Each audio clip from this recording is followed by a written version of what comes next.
Microsoft Word негіздері сөздердің жаңа жолға өтуі.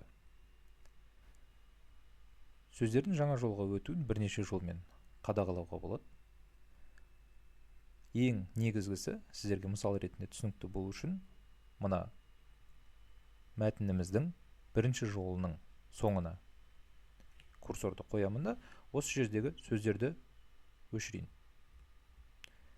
Және де мен бір сөз жаза бастайын. Мысалымыз түсінікті болу үшін мен бірнеше сөздерді ортасына бос орын қалдырмай, біріне бірін жабыстырып, жалғастырып жазып кете беремін. Бұл өте ұзын сөз болып табылады деп жазайын деп едім.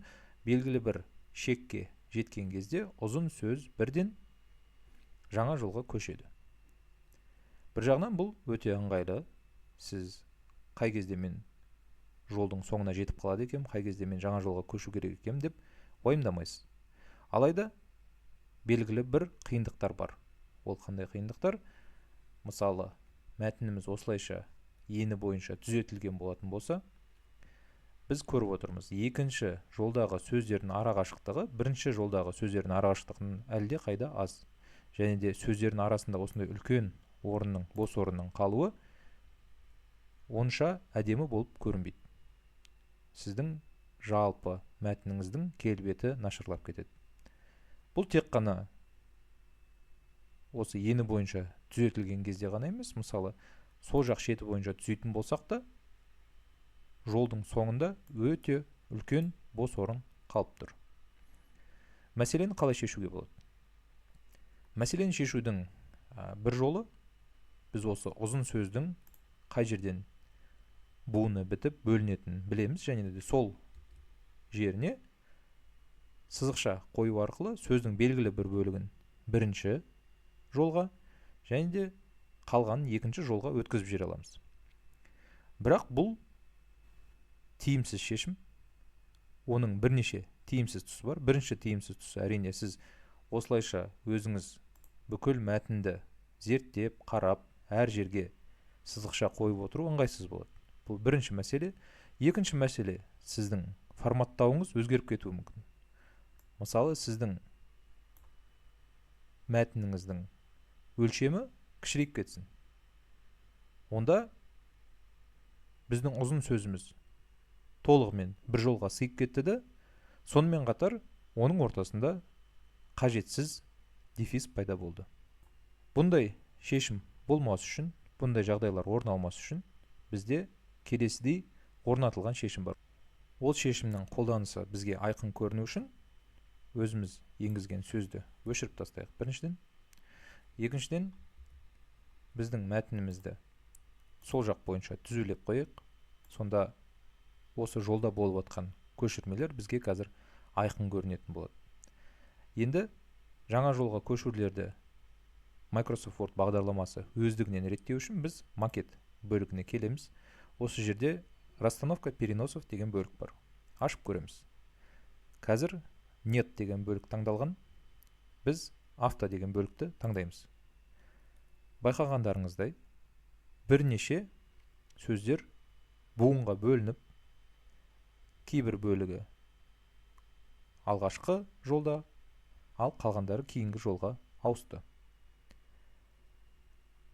Енді осы әрекеттерді біз қолмен де жасай аламыз, яғни бізге әрбір жағдайды жеке-жеке сұрайды. Солармен біз келісеміз бе, жоқ әлде келіспейміз бе, немесе оны қай жерге орнатамыз, соны таңдай аламыз.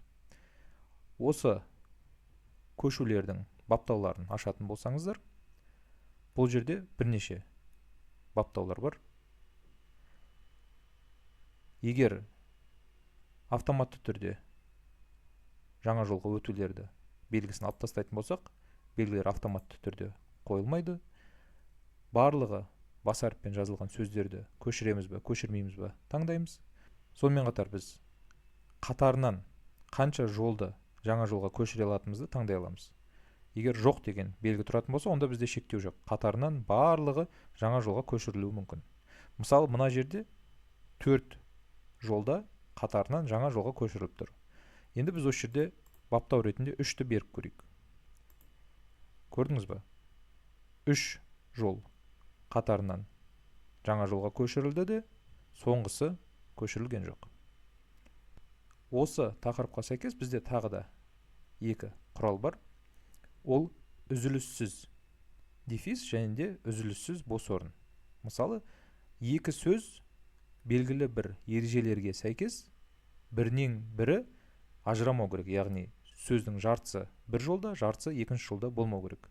Ондай сөздер кейде бос орын арқылы, ал кейде дефис арқылы жазылуы мүмкін.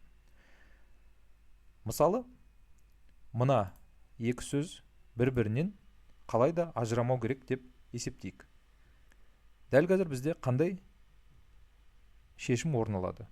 Егер мен переностарды жоққа шығарып, және де мына сөзге қандай да бір сөз жалғап кете беретін болсам, ол алғашқы сөзден ажырап бөлек келесі жолға түсті.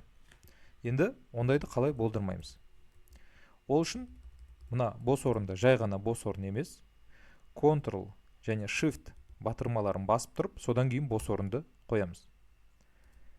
Визуалды түрде ешқандай айырмашылығы болмауы мүмкін, бірақ ол айырмашылықты біз көре аламыз. Ол айырмашылықты көру үшін біз мына жердегі барлық белгілер бөлігін басатын болсақ, біз көре аламыз. Бізде мына сөздердің арасында кішкентай нүкте, ал мына екі сөздің арасында бізде үлкен орны, ортасы бос нүкте. Демек, осы екеуінің арасында бізде үзіліссіз бос орын.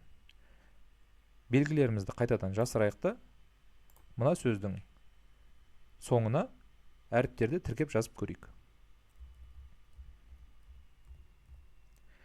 Енді байқағандарыңыздай, осы екі сөз бір-бірінен ажырамастан бірге келесі жолға өтті. Дәл солай сызықшамен де мысал келтіруге болады. Мысалы, қарапайым сызықша қоятын болсақ, және де сөзімізді жалғастырып жазып кететін болсақ, екі сөз бөлініп кетеді. Ал біз жай ғана сызықша емес, Ctrl, Shift, сызықша қоятын болсақ, және де осыдан кейін сөзімізді жалғап жазып кете беретін болсақ, онда екі сөз бір-бірінен ажырамайды. Осындай құралдарды қолдану арқылы сіз біріншіден өзіңіздің мәтініңізді барынша әдемі көрінуіне қол жеткізе аласыз. Екіншіден, оның ережелерге сай сауатты жазылуын да қадағалай аласыз. Осымен бүгінгі сабағымыз аяқталды.